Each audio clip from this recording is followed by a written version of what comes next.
O advogado Dr. Pierre Lourenço, diretor jurídico do Instituto Nacional de Advocacia, o INAD, informou que o Instituto pedirá a destituição dos membros da Comissão de Direitos Humanos da Ordem dos Advogados do Brasil após o recebimento de ofício em que a Ordem afirma que não constatou qualquer irregularidade ou violação de direitos humanos nas prisões em massa realizadas em Brasília, a mando do ministro Alexandre de Moraes. Lourenço afirmou: "Acabamos de receber ofício do Conselho Federal da OAB, onde o presidente, Dr. José Alberto Simonetti, lamentavelmente afirmou que a Comissão de Direitos Humanos não constatou irregularidades ou violações de direitos humanos das pessoas detidas, ignorando eles a prisão de crianças e idosos septuagenários. Por covardia ou conivência com as arbitrariedades, fingiram não ter visto a prisão de crianças que são inimputáveis, fingiram que não viram a prisão de pessoas em situação de rua e turistas que apenas estavam no QG do Exército, ou seja, não participaram da depredação. Fingiram que existia flagrante delito para a prisão coletiva de mais de 1.200 manifestantes, embora a prisão tenha sido realizada no dia seguinte e em outro local, inexistindo o flagrante. Fingiram que inexistem manifestantes incomunicáveis até hoje. Fingiram que não há irregularidades na audiência de custódia com juízes que não têm poder de decisão para conceder a substituição da prisão. Porém, não posso fingir que nada aconteceu e por isso vou requerer a destituição dos membros da Comissão de Direitos Humanos."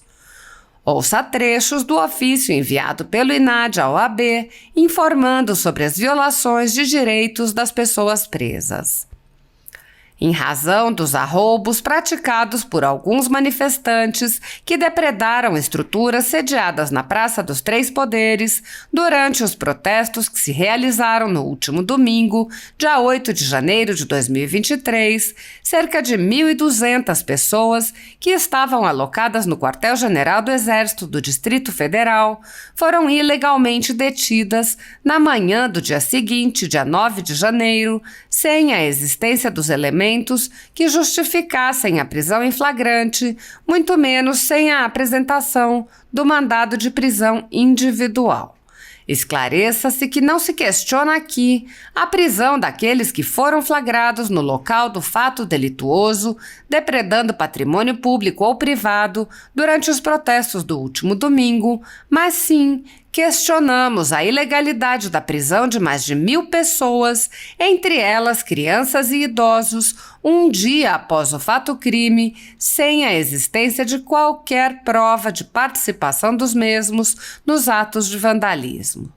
Entendemos que em nenhuma hipótese seria possível a prisão dessas 1.200 pessoas que estão sendo vítimas de uma atrocidade jurídica que pode infelizmente ter vitimado uma idosa poucas horas após a prisão, seja pelo estresse decorrente da prisão ilegal ou pelas más condições do encarceramento, conforme noticiado nas redes sociais, fato este que deverá ser apurado pelas autoridades responsáveis pelo encarceramento.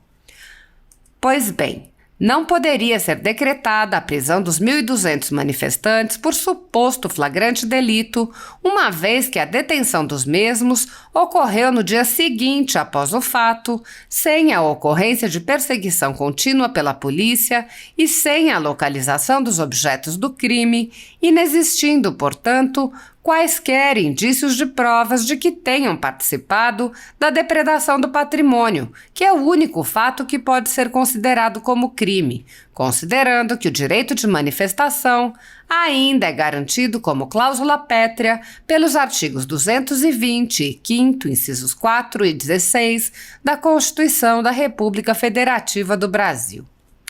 Neste sentido, temos o disposto no artigo 9º do Pacto de São José da Costa Rica, que traz os princípios da legalidade e retroatividade no âmbito processual, que nos permite afirmar que os manifestantes que não participaram diretamente da depredação de patrimônio público ou privado não podem ser penalizados, já que o protesto em si não constitui crime, mas sim é um direito garantido pela Constituição Federal.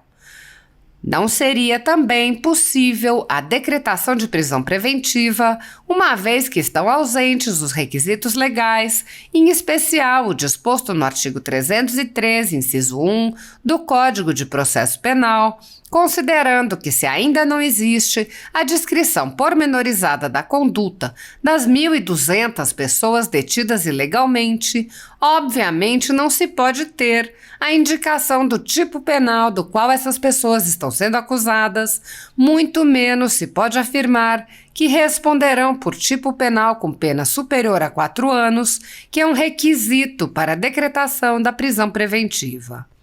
Ademais, tudo indica que inexiste requerimento de prisão preventiva coletiva apresentado pelo Ministério Público Federal, sendo certo que o ex-ministro Celso de Mello, vanguardista no garantismo penal na Corte Constitucional, conseguiu consolidar no STF o entendimento de que não é possível a decretação de prisão preventiva de ofício pelo magistrado.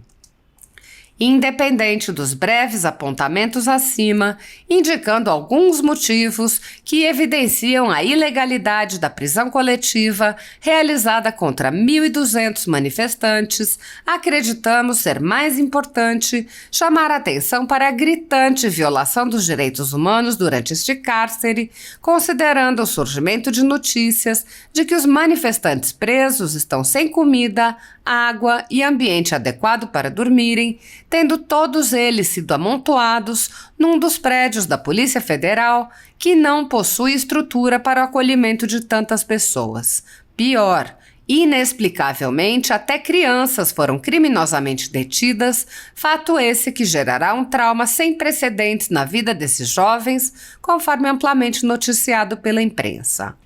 Além disso, foi noticiado que centenas de manifestantes estariam sendo transferidos para presídios de Brasília, sendo que é de conhecimento público a superlotação dos mesmos, que, com a chegada de centenas de novos detentos de uma só vez, poderá desencadear uma rebelião nos presídios, sendo uma irresponsabilidade esta tomada de decisão tão inconsequente. Não poderíamos deixar de mencionar o erro sem precedentes de se misturar os manifestantes, que são pessoas comuns do povo, porém instruídas politicamente, com criminosos tradicionais sem instrução política, pois enquanto em um sobra audácia e falta de conhecimento, no outro sobra o conhecimento e falta a audácia.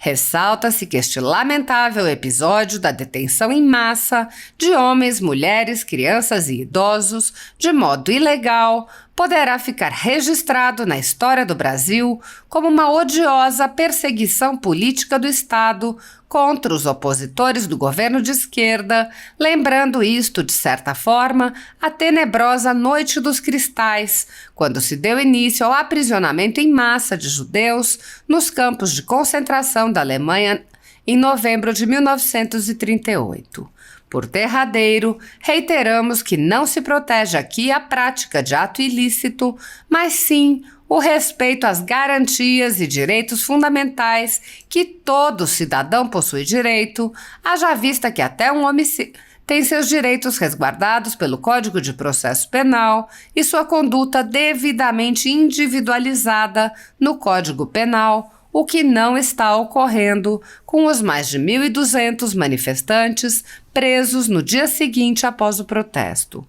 Neste aspecto, verifica-se que estão sendo descumpridos o Pacto de São José da Costa Rica e a Carta da ONU, ferindo de morte princípios que regem os direitos humanos, em especial o artigo 5º do Pacto, que traz o direito de proteção e respeito à integridade física, a vedação de tratamento cruel e degradante, a proibição de punição contra aqueles que não cometeram crime, a realização de tratamento adequado à condição pessoal do detido e a proibição de processamento de adultos junto com menores de idade. Esses apontamentos deixam claro que o nosso país está se afastando cada vez mais do princípio da legalidade estrita e, com isso, gerando conturbações, das quais somente o cumprimento do princípio da legalidade e da Constituição de 88 poderá trazer a paz social e resgatar o diálogo entre o povo e as autoridades constituídas. Pelas redes sociais, o advogado Pierre Lourenço ironizou: o Brasil é o único país do mundo onde foi ampliado o foro por prerrogativa de função, o foro privilegiado, a todos os humanos e, quiçá, aos extraterrestres, caso existam, bastando que um dos 8 bilhões de terráqueos pratique fake news ou ato antidemocrático para responder no STF. Investigações seletivas estão comuns no país.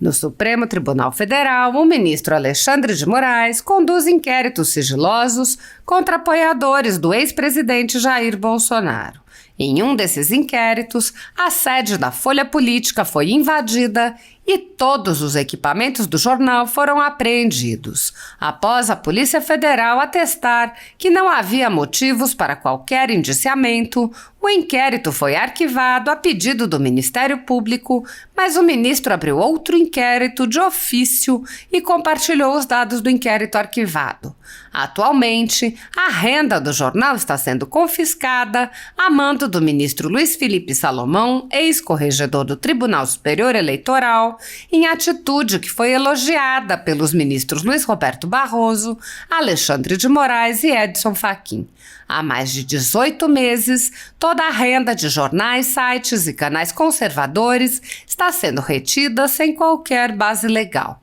Se você apoia o nosso trabalho e pode ajudar a Folha Política a continuar funcionando, doe qualquer valor através do QR Code que está visível na tela ou através do código Pix ajude@folhapolitica.org. Caso não utilize Pix, há a opção de transferência bancária para a conta da empresa Raposo Fernandes, disponível na descrição deste vídeo e no comentário fixado no topo. Há 10 anos, a Folha Política vem mostrando os fatos da política brasileira, enfrentando a espiral do silêncio imposta pelo cartel midiático que pretende controlar o fluxo de informações no Brasil. Pix ajude@folhapolitica.org.